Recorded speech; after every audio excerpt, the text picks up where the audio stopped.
This is White Coat Investor Podcast number 251, How to Fix the Retirement Account System. This podcast is sponsored by Bob Baiani at drdisabilityquotes.com. He's an independent provider of disability insurance planning solutions to the medical community in every state and a longtime White Coat Investor sponsor. He specializes in working with residents and fellows early in their careers to set up sound financial and insurance strategies. If you need to review your disability insurance coverage or to get this critical insurance in place, contact Bob at drdisabilityquotes.com today by emailing info@drdisabilityquotes.com or by calling 973-771-9100. All right, welcome back to the podcast. I hope you're enjoying the podcast. We are combing through the responses to the survey we got. We had over 3,000 responses to that survey I asked you guys to fill out, and we're going to try to incorporate as many changes as we can to make what we're producing for you more helpful for you. So thanks to those of you who filled that out. We really appreciate it. I'm recording this before the conference. It's now after the conference. I'm hoping we had an awesome time there. I'll bet we did, since we have it every other conference. But if you are interested, you can buy the content from that conference. It's now packaged up into an online course. You can get information for that at whitecoatinvestor.com/CFE2022. I think by the time you hear this podcast on the 24th, that should be ready to go. But it's got all the content. It's over 50 hours. It qualifies for CME. You can use your CME fund to buy it. We call it continuing financial education. So if you've had your initial financial education, however you got that, whether it's from a financial advisor or from reading books and participating on forums or from taking our Fire Your Financial Advisor course, every year you should still do some learning about finances, investing, etc. And the product we provide each year is CFE. Continuing Financial Education. This year's CFE 2022, and that's the link, whitecoatinvestor.com/CFE 2022. So be sure to check that out. So the early bird price on this CFE course for the early bird sale, which is February 23rd through March 7th, is $80 off, 10% off. Okay, it's going for $699. And the regular price is going to be $779. So if you buy that before March 7th, you get the early bird price and you get to experience all the awesome content we enjoyed at the conference. All right, let's get into one of the questions here that we've titled the podcast after, and then I'm going to rant for a while. So let's take a listen to this question. Hi, Jim.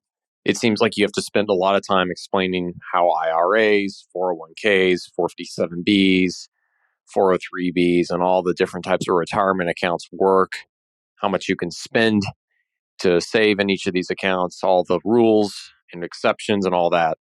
So if you were king, how would you reset the whole retirement account system in this country to make more sense for both the government and the citizens?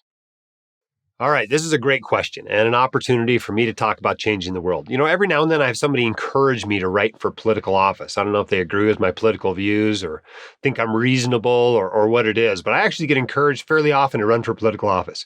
I am not going to do that. Number one, I don't enjoy it. The last political office I held was a student body president back in medical school. And I really don't like being in politics. It's not that fun for me, number one. Number two, half the people always end up hating you. So don't expect me to run for politics at any point. It's not like I'm electable anyway. Can you imagine how much stuff could be mined from this podcast and from the blog and taken out of context and used against me in an election? I mean, there's just no way I'm ever going to be electable. So you don't have to worry about me becoming president, much less king.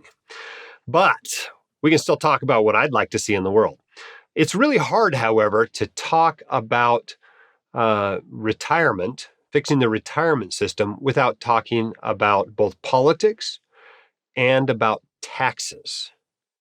And so the first thing I ought to tell you about is my politics, all right? I mean, people can kind of read between the lines and probably have figured out some things about my politics. They know I'm a doctor. They know I'm a businessman. So it's not terribly surprising when you find out what my politics are like.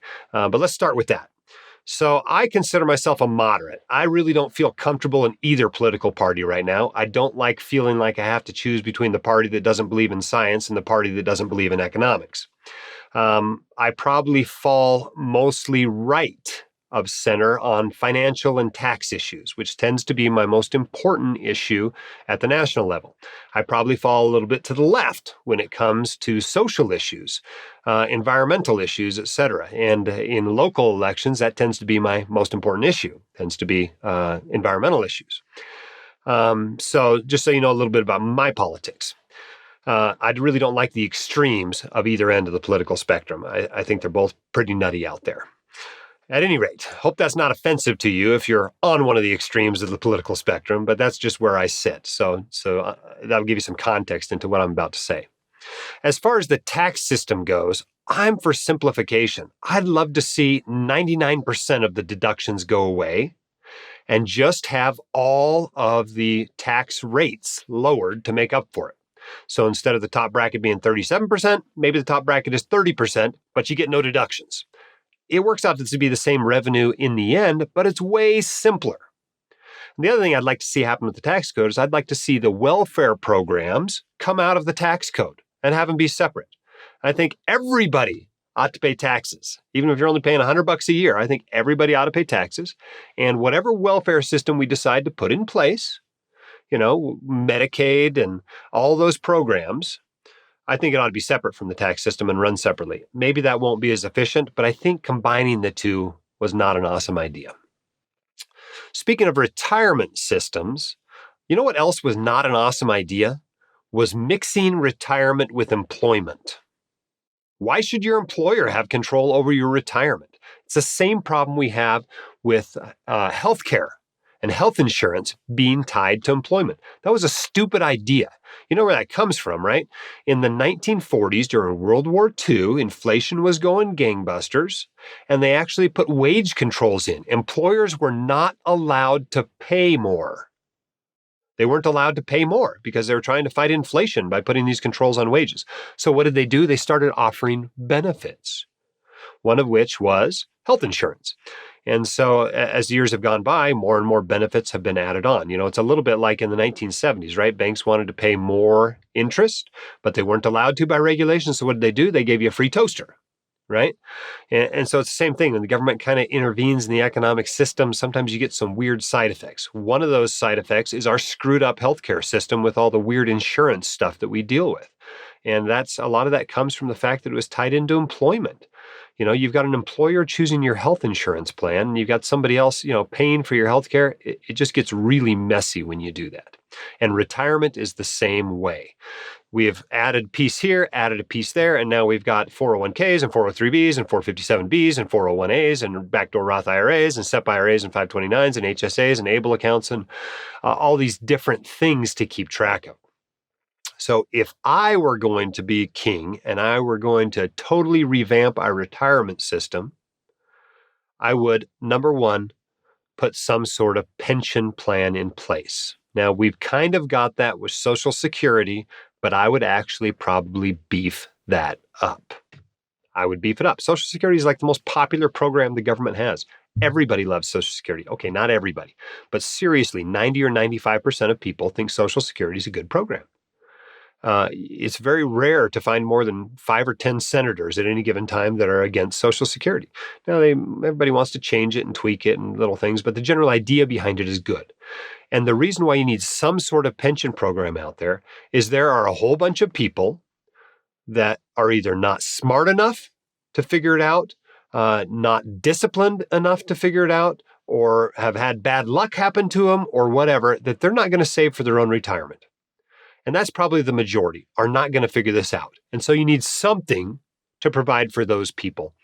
And I don't think Social Security is adequate. So I would have more of a pension program in place, pension that everybody qualifies for, some sort of work requirement to pay into it for most of it, and maybe something that doesn't have a work requirement. So we don't have, people starving on the streets, et cetera. But that's, again, more on the welfare side. And then, in addition to that, for those who are interested in doing so, I would have a tax advantage retirement savings program similar to what we have now. It wouldn't be tied to your employer, though. And there would be a tax deferred option. There would be a tax free option. Everyone would have the same limit. It wouldn't matter how many employers you have. It wouldn't matter what your employer offers. It'd be the same limit. Maybe it's Maybe it's $50,000 in each of them. You can put $50,000 a year into a tax-deferred account. You can put $50,000 a year into a tax-free account, and that's it. And obviously most people aren't going to max those out, and people making $10 billion a year are still going to be limited to just putting $100,000 a year into that, and they got to save in taxable beyond that. But that's the sort of program I would put together if I was a king. Very simple, something for everybody in the form of a pension sort of thing, and then some tax advantage savings on top of that. Don't know that that'll ever pass, and I'm certainly never going to be president. All right, let's take a listen to our next question here. This one is about the $58,000 cap, which in 2022 is actually the $61,000 cap. Question about the $58,000 cap on 401k contributions. I have a state job with a pension, which is a defined benefit plan, as well as a second W-2 job, which has a 401k I'm maxing out at 19.5, plus a 401k solo that I'd like to contribute to, but don't know how much I can. I imagine the total in aggregate is $58,000. My questions are, do the state pension defined benefit plan, which is 6% of my salary at that particular W-2 job, or my backdoor Roth actually affect the $58,000 number? Thanks for helping me get my financial head out of my rear. Appreciate you. Okay, great question. First thing, remember, 61,000 this year, not 58,000. Okay, it goes up with inflation each year, and we had a fair amount of inflation last year, so it's gone up quite a bit. The blog post that details all this in extreme detail is called Multiple 401k Rules. Okay, whitecoatinvestor.com/multiple-401k-rules. And I go through all of this in excruciating detail. And if you want even more detail, get down into the comments section. But here's the two main rules. You get one employee contribution per year. In 2022, that is $20,500 if you are under 50. If you're over 50, you get an additional catch-up contribution on top of that. I think it's $6,000 this year. Double check it before you make the contribution. Okay, that's the employee contribution. And no matter how many employers you have, no matter how many 401ks you have, that's all you get as an employee contribution. That employee contribution can be tax deferred or it can be tax free, aka Roth, if the account offers a Roth option. The $61,000 limit is a per plan limit. It is a per unrelated employer limit. So if you work for yourself as an independent contractor and you have a W-2 job at the hospital, you have two $61,000 limits per year, one for each plan. However, despite having two plans, you only get one $20,500 limit. So what typically happens is a doctor will use his or her employee contribution at the hospital, at the W-2 job in that 401k. They'll put their $20,500 in there. Hopefully their employer gives them some sort of a match. Maybe they get another $10,000 or $15,000. And so they get a total of, $30,000, $35,000, $40,000 into that account. And then on their moonlighting side, this side gig, they open up a solo or individual 401k. And because they've already used their employee contribution, they don't get another one. So all contributions have to be employer contributions. And the amount you can contribute is about 20% of your net income from that side gig. So if you make $100,000 over there, you can put about $20,000 in there.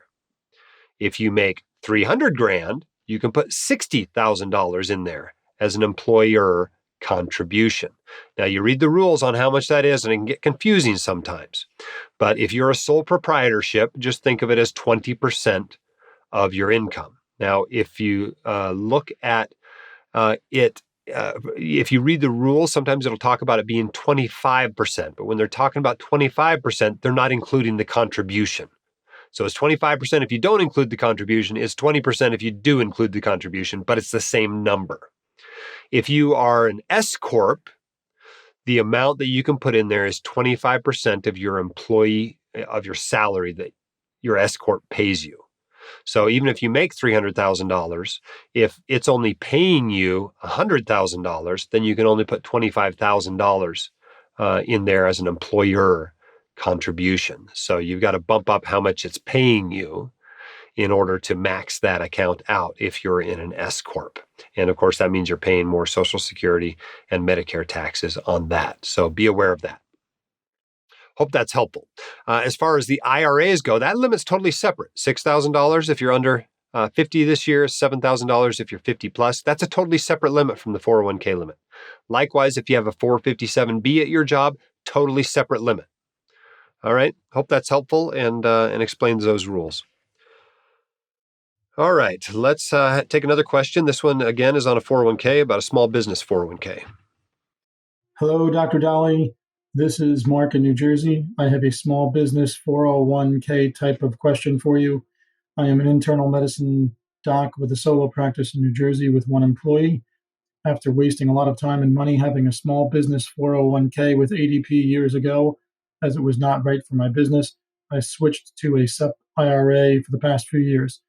However, after a more thorough white coat investor financial education, I am now considering switching back to a small business 401k and then subsequently adding a cash balance plan in the next year, as my spouse will be rejoining the workforce, and this will allow me to both max out the 401k and contribute a significant amount to the cash balance plan.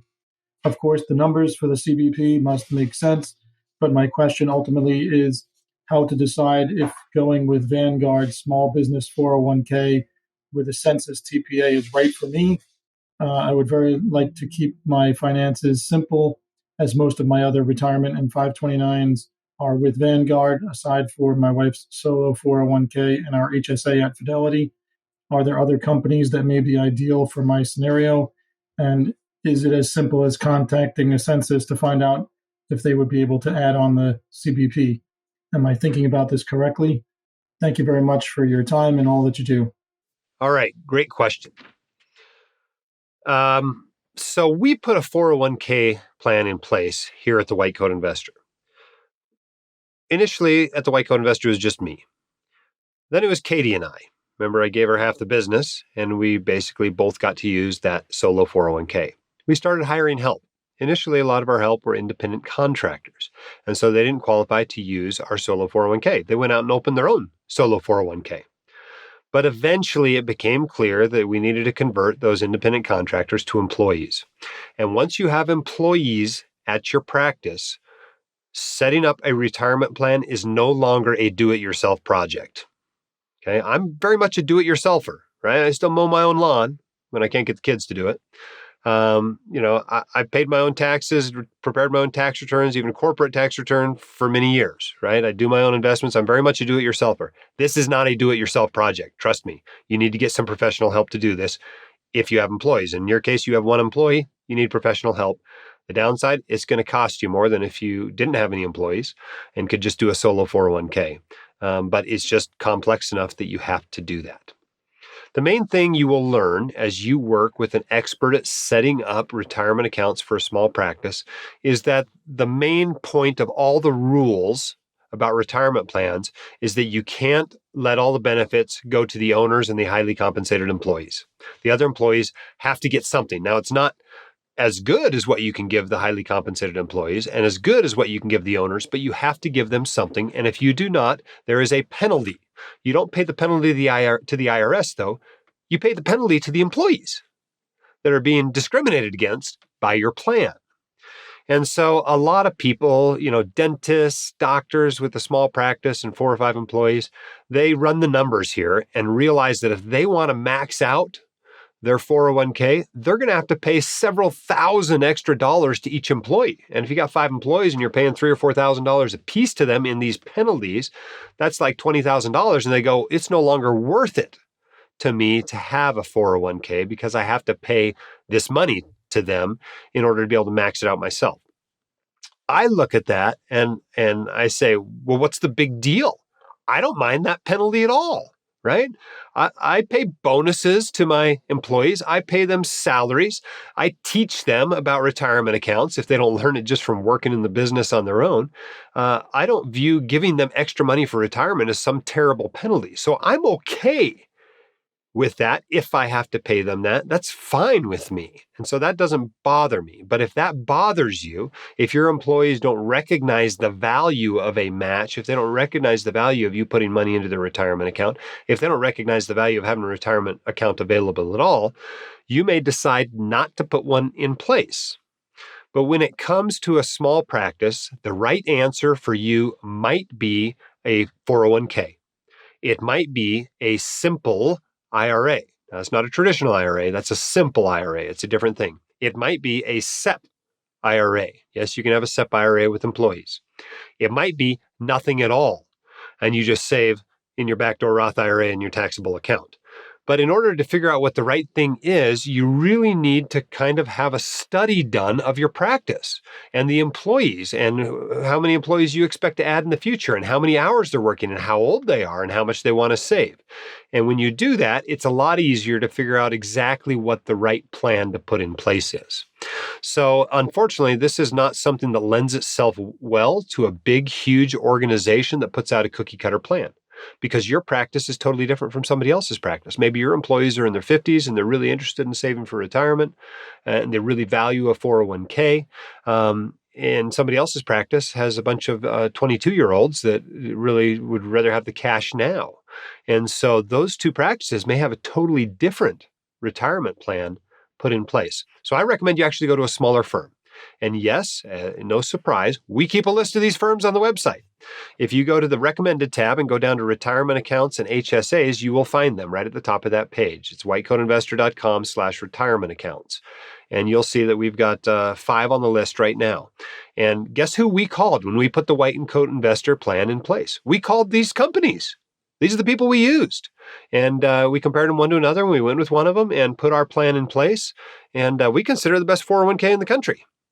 It's a great 401k. We've got all the bells and whistles that we could put in there. The employees pay no fees. The company picks them all up. Why wouldn't you want to pay those out of the employee dollars, right? Of course, that's what you want to do, or out of the employer dollars, excuse me.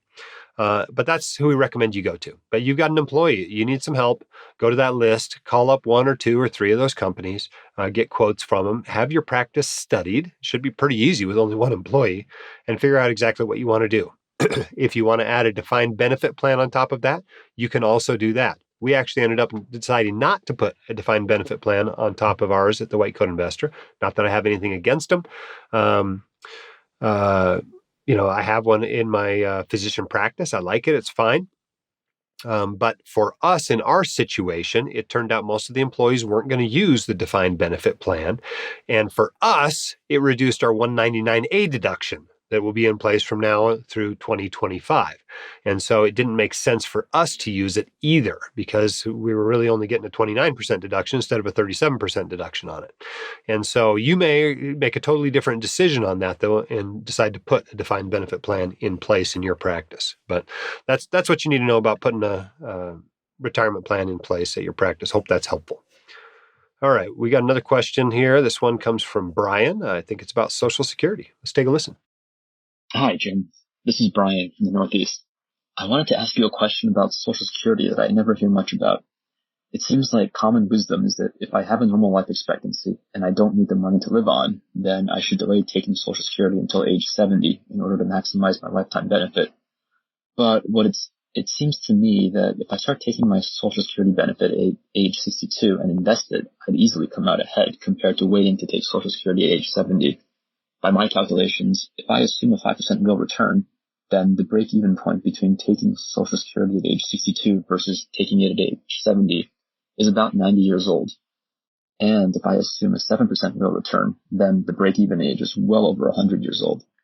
Am I missing something here? It seems like if I don't need the money to live on, then I'd be better off taking the money beginning at age 62 and just investing it into something like the Total Stock Market Index Fund and let it compound for the next decade or so. What do you think of this train of thought? Am I missing something here? Or should more people be taking their Social Security at age 62 and investing it, assuming that they don't need it to live on? Thanks for your input and for setting me straight. Great question, Brian. You're asking the right question, by the way.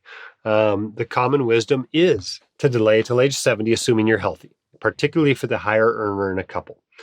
But you're right. It is possible to take the money at 62 and out-invest and outperform Social Security. The number I've seen thrown around, I think the best study I saw of this was Mike Piper. I can't remember the exact number. I think he came up with 7 or 8% is what you really needed to make. But keep a couple of things in mind. That's 7 or 8% after all your fees. And remember, Social Security also has some tax advantages. But what you're failing to think about are two things. The first is risk, right? Delaying Social Security provides a guarantee, and that's worth something, right? That is Social Security benefits you become more valuable no matter what markets do, no matter what happens in your life. Okay. An investment doesn't provide those sorts of guarantees. The second thing to keep in mind is Social Security has an insurance component to it. It's helping you insure against outliving your money. And it's really the best priced and perhaps only inflation-adjusted pension or immediate annuity that you can buy. It's a better deal than going to an insurance company and buying an annuity. And it's adjusted to inflation. So it's a particularly valuable form of insurance. And if you take that at 62, you have less of that insurance than you would have if you waited until you're 70. So when you account for the value of that insurance, when you account for the lack of risk in delaying Social Security, I think it still makes sense for almost everybody to do. But if you're at age 62 and you're still doing highly leveraged real estate, yeah, it's entirely possible you can outperform Social Security. But if you're just kind of going, I think the stock market's probably going to do better than that over those 8 years, I don't think that's a risk worth taking. I just delay Social Security. At that point, especially somebody who's thought so deeply about this question, chances are you have enough money already to go either way, and it doesn't matter that much for you what you do. So do whatever you want. But I'm probably waiting until age 70, at least for my benefit. Now, Katie's benefit will be less than mine. We may take that a little bit earlier. We'll have to see what strategies are available at that point. Hope that's helpful. All right, I've got a special guest on the podcast right now. This is something we've been wanting to put in place for quite a while, but have new reasoning to do it. We just got back our annual survey for white coat investors. And one of the questions on the survey was whether people are feeling burned out or not. And 57% of white coat investors said they have burnout right now. Now, I'm not terribly surprised. Surveys in the past have shown that number anywhere from a third to 50%, and there's no doubt it's gotten worse in the last 2 years of the pandemic. But we've been wanting to put something in place to help doctors with this and have finally put all the pieces together for a really awesome program that will help doctors to overcome this and be able to stay in their career. The issue with burnout is that you can't buy burnout insurance. It's not like disability where you can just go out and buy insurance that if you burn out halfway through your career, you can still make the same amount of money. You can't do that. So this is the closest thing to burnout insurance that we can put together. And so I'm bringing somebody back on that's been on our podcast before that we partnered with to put together a program called Burnout Proof MD. That person, Dike Drummond with the Happy MD. Welcome to the podcast, Dike. Hey, great to be here again, Jim. And I'm excited to be able to share what we've been working on with your people here on the podcast. Yeah, by the time they hear this podcast, it'll be after our conference. We're actually recording it before the conference. It's a pretty busy month for us, as you can imagine. Yep. But you're also put together a short little program at the conference that was basically oversubscribed. Within just a few minutes, we had twice as many people signed up for it as we could fit in the room. So there's clearly a huge need for this. And it's a bit of a spectrum with private coaching on one side, and online courses, books, etc. on the other side. And we've tried to find something in the middle that works for the majority of doctors and really provides an ongoing support system for them to make changes in their lives and their jobs and get through, survive burnout, and come out the other side with a career they love and still being able to work toward their financial goals. Can you tell us about the Burnout Proof MD program? Well, and let me just take a second to tell the people who are listening, if you're listening, who I am. I'm a family doc by training, 10 years in private practice. I actually burned out of my practice way back in the year 2000. And the first thing I did was got certified as an executive coach. I've been coaching doctors and entrepreneurs for about 22 years now. Back in 2010, I was one of the very first physician coaches on the internet, started a website called thehappymd.com. I've coached several hundred doctors to recover. And one of the things I tend to do is write about what I see. So when I saw patterns in what was burning people out, what was getting them better, I wrote a book, turned it into a training. And it's crazy to understand this, but I've now trained 40,000 doctors for about 180 organizations on 4 continents to recognize and prevent burnout. And the ways that we've done that have been a little bit disjointed until now. You can get a coach and have a one-on-one coach. That's just you and the coach working on your specific issue. You can do a training and try and make the training and the tools that it teaches you fit your specific circumstance. Or you could maybe join a support group like the White Coat Investor Support Group. But typically that's on Facebook or some other page where there's a lot of other things going on. What we've done is taken all 3 of those things and put them in a single place. I call what we've created Burnout Proof MD. I call it a 3-layer physician support ecosystem.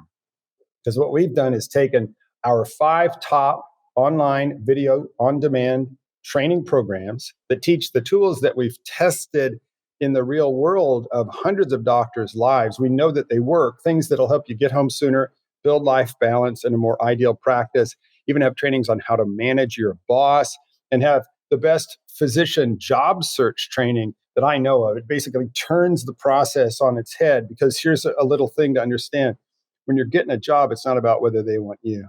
It's about whether the job you're looking at is something that matches your ideal practice enough to say yes. So we got training. We do 2 hours a week of coaching, me on the line with the people in the community, 2 hours to tweak the tools so they fit for you. And the whole thing takes place in a website that you can look at with your desktop computer or your cell phone that allows you to be with a tribe of like-minded physicians, and everybody's working on the same thing. Here's why this is important.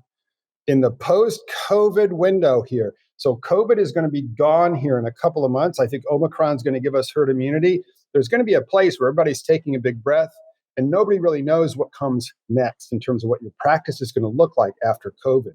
There's going to be a window when you can negotiate with your employer to make a more ideal practice, to basically take your practice back, but only if you know what you want and only if you know how to negotiate with them. So there's a window approaching where this is going to be really important. And what we've made available is you can step into these 3 layers of support inside the Burnout Proof MD ecosystem. 6 months, hey, there's even 82 hours of CME. There's a whole bunch to talk about inside the program. And that's why we have an introductory webinar that we want to show you that'll go over all the details and answer all your questions. Yeah, and you can get more information about that at whitecoatinvestor.com/coaching. Just click on Burnout Proof MD there. It's right at the top. That'll take you to the webinar, and you can sign up for that. But it is more than just a course. It's an ecosystem. It's a 6-month support system. Now, talk to people about why we chose to make it 6 months. Well, my experience is when somebody comes in to see me and they want to hire me as a coach, typically they've been smashing their face against the same wall for a while, doing the same thing over and over again and expecting a different result. And when we tease it all apart, what's happening to them now and what is the ideal situation they'd like to create, and we start to test some tools to see what's going to work, to develop some new habits, to get new results, it typically takes 3 to 6 months to see significant changes. But the really interesting thing is 70% of our coaching clients, since the beginning of my coaching practice 12 years ago, 70% of folks can recover from burnout without changing jobs. And they're always amazed at how small the tweaks are that make the huge difference. Little changes can make a huge difference. 30% of doctors need to change jobs to get a more ideal practice and to get over their burnout. That's why we developed the Ideal Physician Job Search Formula training. But that time frame is in order to help you do what I call the heavy lifting of taking our training and our tools and starting to implement it in your practice. Now, we're not done with you at 6 months. What happens is you graduate from the first 6 months into alumni status, And there's special alumni rates to continue with the full 3 layers of support from that point going forward. Yeah. Let's talk about each of those layers. So you get very personal layers. You get 3 one-on-one personal coaching calls during the program. Yep. You also get the weekly 2-hour group coaching meetings. And then you've got the community behind you. And this isn't a Facebook group. This is a private community. You don't have to be on Facebook to use it. And it's only people that are curated. You don't have to make a fake Facebook ID because you don't want to be there, but you do want some of what the support can offer you. Yeah, it's curated.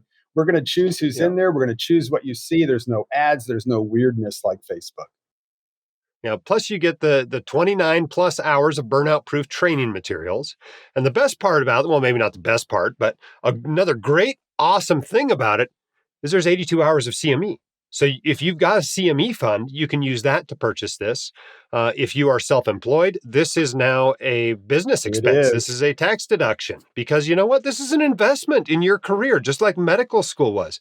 If you can't keep working because you're too burned out, how many hundreds of thousands and millions of dollars are you going to leave on the table?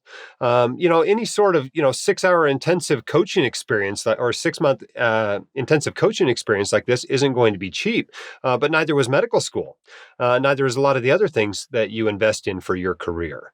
And so I think it's important to understand that this is really an investment in having a full-length career rather than burning out in 10 or 15 years after you start. And I've been dialed into the world of people wanting to help physician burnout, both at the institutional and at the personal level. And I don't know another system like this. I don't know of another system that combines a private community with proven training, with proven tools, and the coaching that you can get. I mean, you're never more than a week away from a coaching session where you can ask a question and get things adjusted to meet your exact circumstances. I don't know of anything like this. And when I went out on the internet and I tried to price what it would take to put something like this together, it's actually what we're doing is charging about 1/3 of what it would take you to put this together on your own, one piece at a time. And one of the interesting things is, this is the number one threat to your practice, to your family, to your wealth, and even to your life. Just imagine, how old are you? How much longer do you want to practice? And what's your annual income? That's a total number where it'll be shocking how little it takes to burnout proof yourself going forward, because we're going to show you some tools. It's like working out. You're going to be fit. You're going to be ready to brawl with the overwhelm of your practice and have some new moves in your hands. Awesome. Well, if it's time for you to end the struggle and remember why you wanted to be a doctor, just go to whitecoatinvestor.com/coaching and check out Burnout Proof MD. Dike, thanks so much for coming on the podcast today to tell us more about it. My pleasure. Thanks for having me. All right. Glad you were able to hear about that program. I hope you don't need that program, but it sounds like about 57% of white coat investors do. So be sure to take a close look at Burnout Proof MD. And we'll be talking about that more on the podcast, I'm sure, over the months and years. This is a long-time partnership. We put a lot of time and effort into this selection and putting this program together, and hope it'll be really helpful to you. All right, let's talk about annuities and 401ks with this question from Lee. Hello, Dr. Dolly.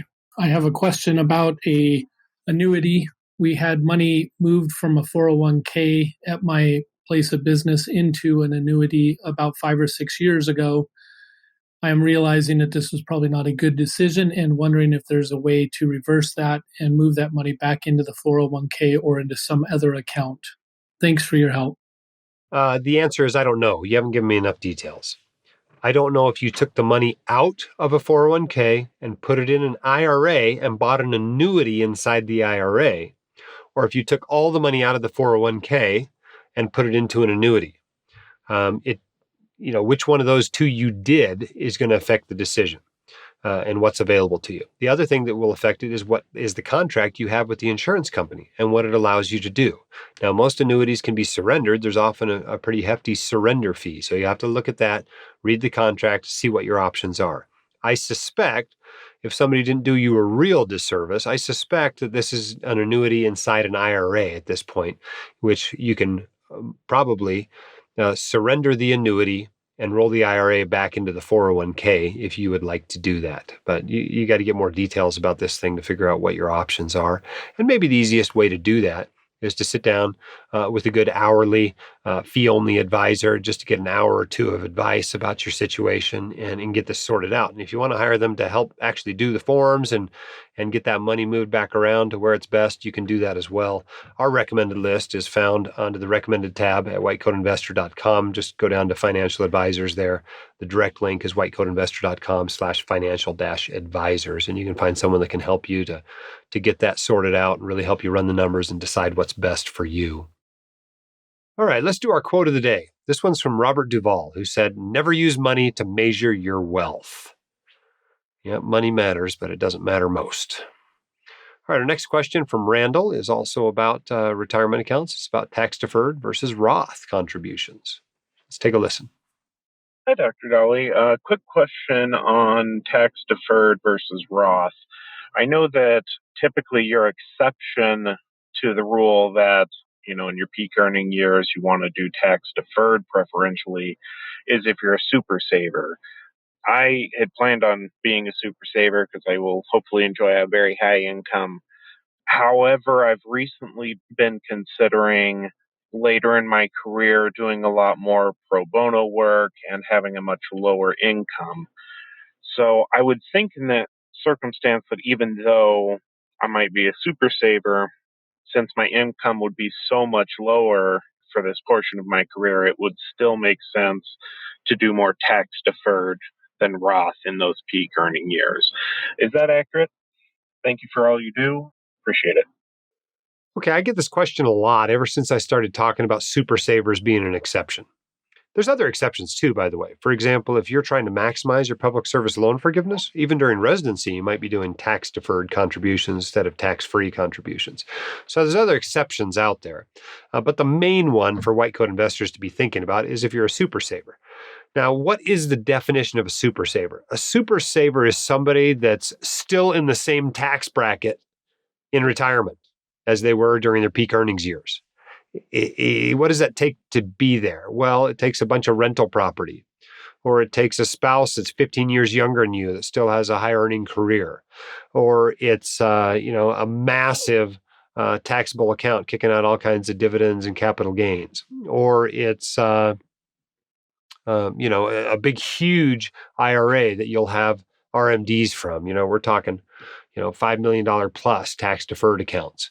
That's what I'm talking about when I'm talking about a super saver. It's enough taxable income that your tax bracket is pretty much just as high later as it is now. And when that's the case, or even higher, it's possible it could be higher, but when that is the case, then you're better off making tax-free contributions now.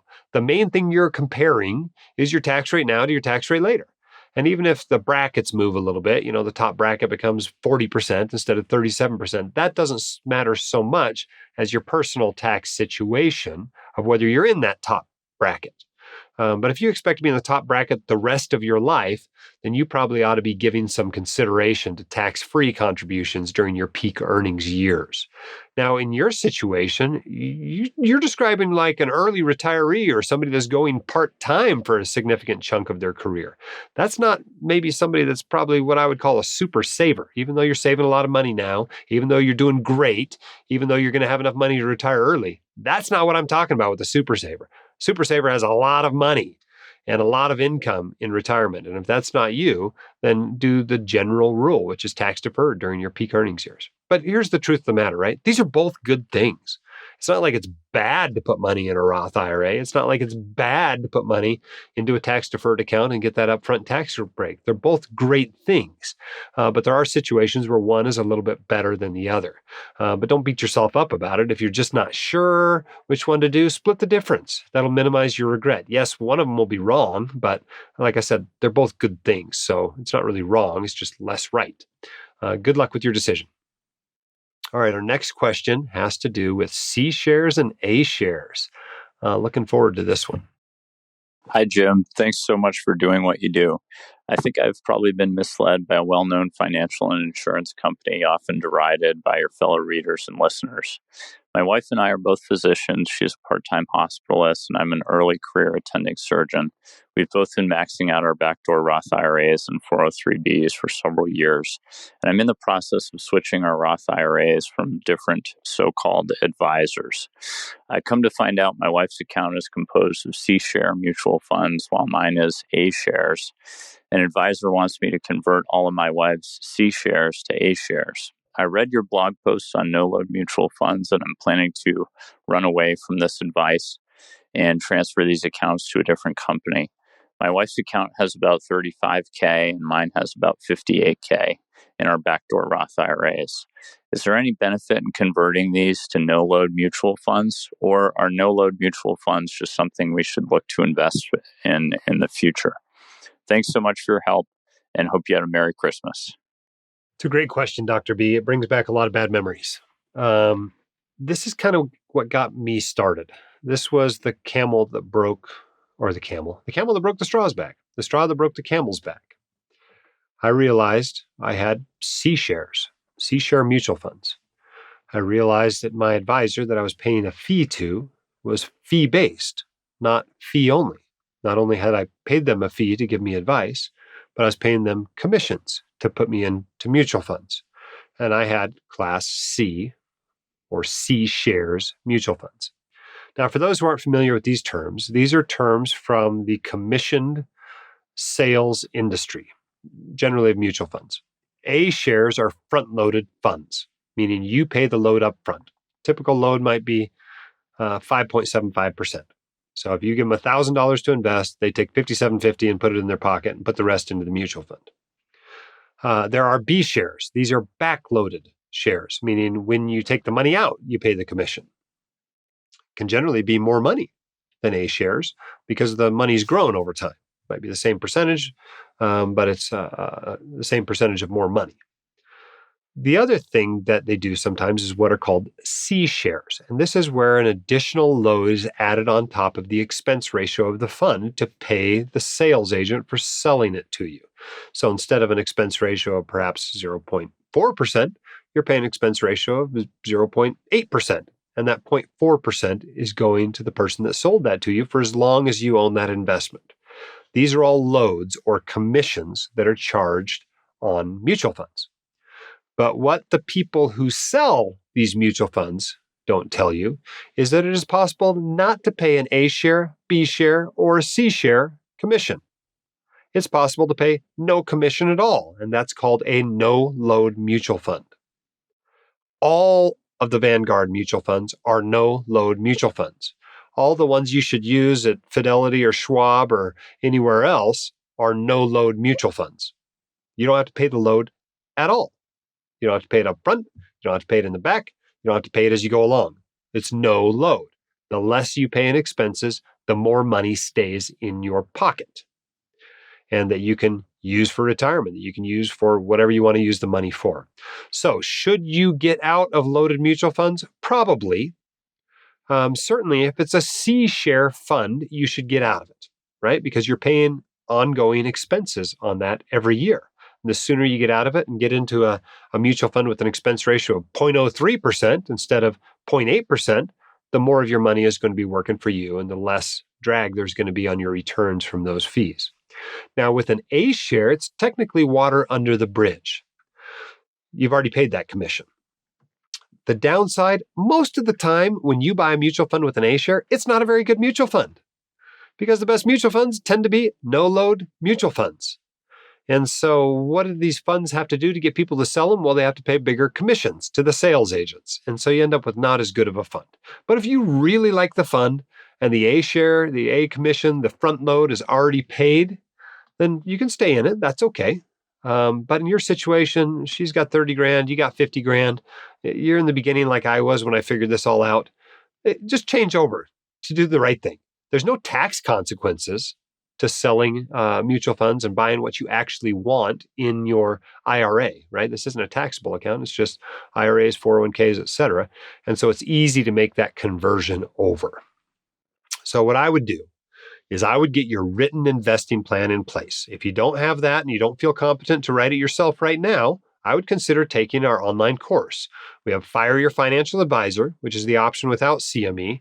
And we have the option with CME that we call Financial Wellness and Burnout Prevention for Medical Professionals. That's Fire Your Financial Advisor, plus about 8 hours of CME qualifying wellness material. So you can buy that with your CME fund, or you can, write it off as a business expense if you're self-employed, and write up your written financial plan.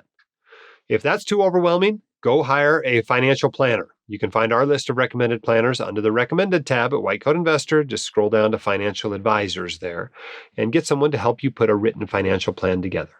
Now, once you have the plan together, then you make the changes in your IRAs with your investments, et cetera, in accordance with that plan. But there's no huge rush, right? We're only talking about $90,000 together that you've got in there. So what if you're paying an extra, 1% for 3 more months? It's not terrible. It's not that much money. You can take your time, get things really set, and move forward with the plan you're confident in. Sorry this happened to you. This happened to me, right? I had a whole life insurance. It was policy that was totally inappropriate for me. I had, C-share mutual funds and our Roth IRAs. I've made these mistakes, but that doesn't mean they're not mistakes. And you can get them fixed. Sounds like you're getting them fixed early in your career, and you're going to be off to the races. So thanks for what you do, and congratulations on your success so far and figuring this out early in your career. A lot of people never do. All right. Speaking of thanks for what you do, thanks everybody out there for what you do. I know there's often not a lot of thank yous at work. And we tend to be people pleasers, especially the physicians in the audience. A lot of ways we're working for thank yous. We want to help people, yes, but we particularly like being shown a little bit of gratitude sometimes for that. And so if nobody's thanked you today, let me be the first. Thanks for what you do. It's not easy. That's why they pay you so much to do it. They call it work because they have to pay you to do it. All right, let's take one more question. This one's about contributing to your spouse's 401k. Hi, Dr. Daly. This is Michael from Ohio. I really appreciate everything that you do. My question may sound too pedestrian, but I was not able to find the answer when searching online. I'm a physician and a primary income earner in my household. My wife is self-employed and is receiving symbolic salary, less than $10,000 per year, for her 1099 work as a medical biller. I have a 401k plan at work, and I'm maxing it out per your advice. And I was wondering if my wife can open a solo 401k, and if I or we as a family can contribute to her solo 401k plan, since our filing status is married filing jointly. Any insight would be appreciated. Thank you for this opportunity to ask my question. Michael, thanks for being a listener. Wouldn't that be awesome if we could just open a 401k for a non-working spouse and put $61,000 of money we earned into it? That's actually the way IRAs work. A spousal IRA, that's precisely how it works. However, you cannot do that with a 401k. 401k contributions are completely dependent on the earnings of the person whose name is on the 401k. 401ks are never joint, right? You can have a joint taxable account, but you can't have a joint retirement account. They always just have one person's name on them. And then, the other spouse is usually the beneficiary.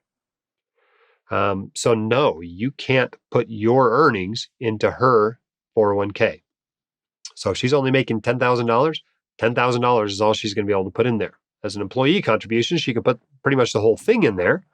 But you can't put any more in there just because you make a lot of money. I'm sorry. It'd be great if it worked that way. It does not work that way, unfortunately. Now, money's fungible. So technically she could spend her 10K and, you could put your 10K in there, but more than 10K can't be put in there if that's all she's earned. Technically what's happening is she's putting her 10K in there and she's spending your 10K from somewhere else. That's basically what happens with my kids is their money goes in the retirement account and I give them my money to spend on whatever they want. But the bottom line is it's limited by her earnings. So the first $20,500, if you're under 50, basically can go in there as an employee contribution. After that, it can only go in there as an employer contribution, which is essentially 20% of earnings. Hope that's helpful to you. All right. This podcast was sponsored by Bob Baiani. at drdisabilityquotes.com. He's been a longtime sponsor of the White Coat Investor. One listener sent us this review. Bob and his team were organized, patient, unerringly professional, and honest. I was completely disarmed by his time and care. I'm indebted to Bob's advocacy on my behalf and on behalf of other physicians and to you for recommending him. Contact Bob at drdisabilityquotes.com today by emailing info@drdisabilityquotes.com or by calling 973-771-9100 to get disability insurance in place today. Now, we've talked about a lot of things today on the podcast. We talked about our new CFE online course. That sale, 10% off, goes through March 7th. The link for that is whitecoatinvestor.com/CFE 2022. We've talked about Burnout Proof MD, our new coaching program. That's whitecoatinvestor.com/coaching. Also, if you are looking for a low commitment side gig, consider taking some physician online surveys.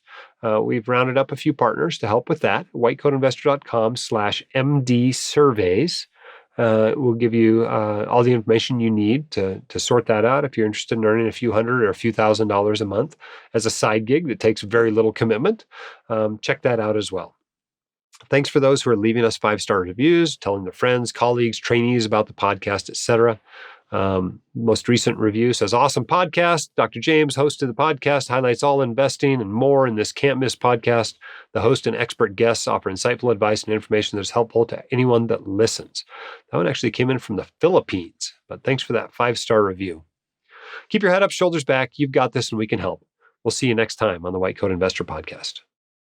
My dad, your host, Dr. Dolly, is a practicing emergency physician, blogger, author, and podcaster. He is not a licensed accountant, attorney, or financial advisor, so this podcast is for your entertainment and information only and should not be considered official, personalized financial advice.